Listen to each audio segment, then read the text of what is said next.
In 5, 4, 3, 2.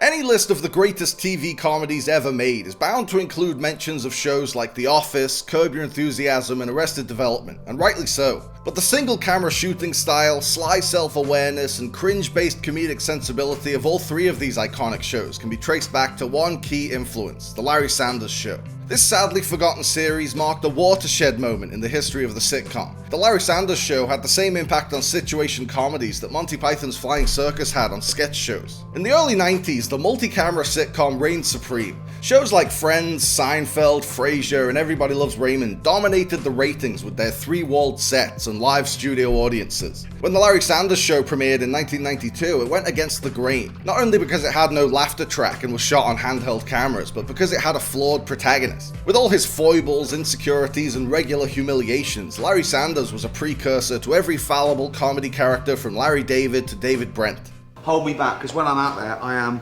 oh, and it's like, so that's up to you, I'm afraid. The Larry Sanders Show was conceived when Gary Shandling was offered his own late-night talk show. Instead of taking the deal, Shandling created a self-aware sitcom about a version of himself who did take the deal. Larry Sanders is the alternate reality version of Shandling, who sold his soul to the devil. Larry is a late-night host who puts on a smile and schmoozes with celebrities on one side of the curtain, but is an anxious wreck with a messy personal life on the other side of the curtain. Good night. Sleep well. I know I won't. The series satirizes the dark side of show business. Entertaining people professionally requires a special combination of anxiety, neediness, self-effacing wit, and uncontrollable narcissism encapsulated by Shandling's portrayal of Larry. I'm a fucking talk show host, okay? I'm all fucked up. Shandling anchors the series, capturing the duality of a consummate showman on the air and a nervous curmudgeon behind the scenes, but he's surrounded by hilarious supporting players. Rip Torn plays his hot-tempered producer Artie. I don't take this as a threat, but I killed a man like you in Korea, hand to hand. My boy doesn't want to do any more commercials. From now on, you'll talk to me. Understood? Jeffrey Tambor plays his unstable sidekick, Hey Now Hank Kingsley. You look really good, Hank. Very centered. Life must be good, huh? I'm drunk. Actually, my life is shit. Penny Johnson plays his underappreciated assistant, Beverly. I just saw Jerry and Sally having sex. I mean, right here in this building, on your set, right in back of your desk. Jesus Christ. Was my mug out there? Janine Garofalo plays his sardonic talent booker, Paula. I also told jokes. It seems these two colored fellas were sitting on the porch. You know what? I don't think there's gonna be enough time tonight. Plus, Jimmy McGill himself, Bob Odenkirk, has a recurring role as Larry's sleazy agent, Stevie. Larry! Hey, Stevie. Hank just forced me to sit through that act of his. How can you stand it? What, that bad, was it? It's the worst piece of shit I've ever seen. Everyone loves a show in which famous people play exaggerated, self-deprecating versions of themselves. A penny-pinching Carl Weathers gave us a cost-effective stew recipe on Arrested Development. Whoa. There's still plenty of meat on that bone. Now you take this home, throw it in a pot, add some broth, a potato. Baby, you got a stew going. David Bowie sang Chubby Little Loser to Ricky Gervais on Extras. Fatty takes his own life. Fatso. Fatso, I like Fatso. Yeah, let's go with Fatso.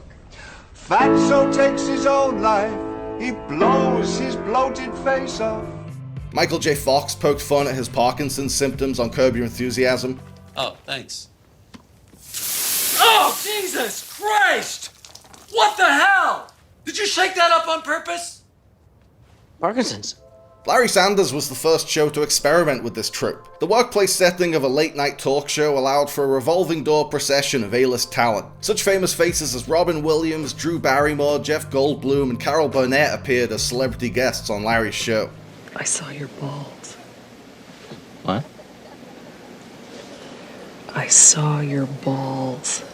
Larry fought and enraged Ben Stiller backstage, he felt emasculated in a relationship with sex symbol Sharon Stone, and Roseanne Barr moved into his house to help him kick his addiction to painkillers. The phoniness of late-night talk shows was ripe for satire, and The Larry Sanders Show realized the potential of that satire beautifully. Whenever Larry calls a commercial break and the show goes off the air for a couple of minutes, the friendly facade of the talk show vanishes, and the guests tell Larry how they really feel, and vice versa. You know, it's Beverly's favorite song on the whole album. You know, you're a fucking asshole.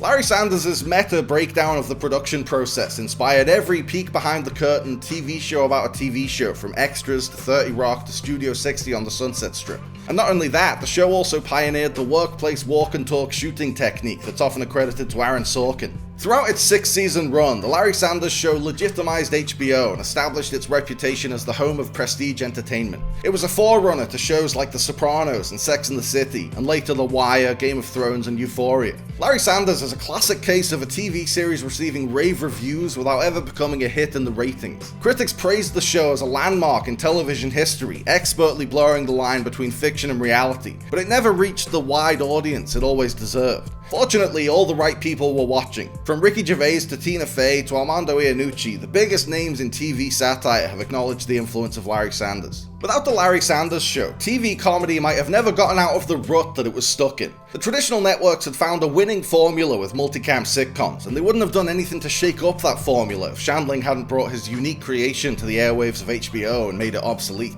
The viewing public might still be getting bombarded with the same trite cliches, the same rigid formulas, and the same recorded audience response telling them when to laugh. Thanks to Larry Sanders, TV comedy bid farewell to canned laughs and forced punchlines and embraced realism, subtlety, and the awkwardness of human interaction. Come on. Hey. Hank, please. Hank, please.